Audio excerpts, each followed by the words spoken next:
Hello guys, ayan. Yan yung ating bisita last night dito sa backyard. See, meron tayong rabbit. We enjoy siya kumakain dyan. Actually, that's a good sign kasi if there's a rabbit on the backyard, it means the coyote is not coming back yet. Hopefully, the coyote is not coming back on the backyard. Kasi, yan. Kasi kung may coyote pa rin tayo dyan, wala tayong makikitang rabbit sa backyard natin. Which is very good. So, ibig sabihin, hindi na nagagawi yung ating coyote. The coyote is not coming back and on that side. So, that's why we have a rabbit. I can ask my husband, ask him, why is it the rabbit here is the features or they're different.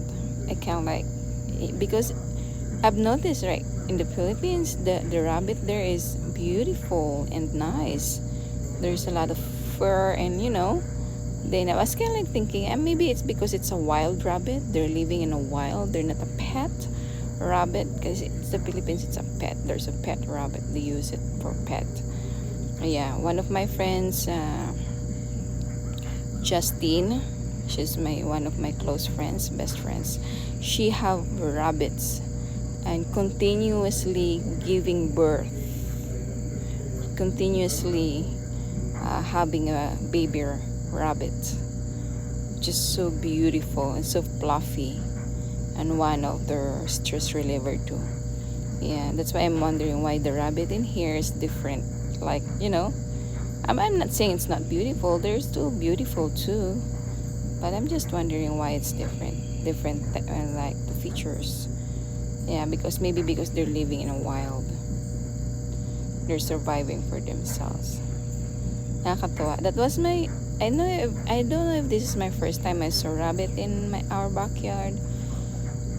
I guess yeah, because I saw a rabbit on the front yard, which is on the side of our neighbor. Yan, nakatingin siya. Alam niya siya ang pinag-uusapan natin. Char. Hindi na siya masyadong hagip ng camera ko dyan kasi may ginagawa kasi ako, so hindi ko na siya na-adjust. Anyway, so yun yung ating visitor last night. Baka nagtaka kayo, bakit ano pa maliwanag? Yes.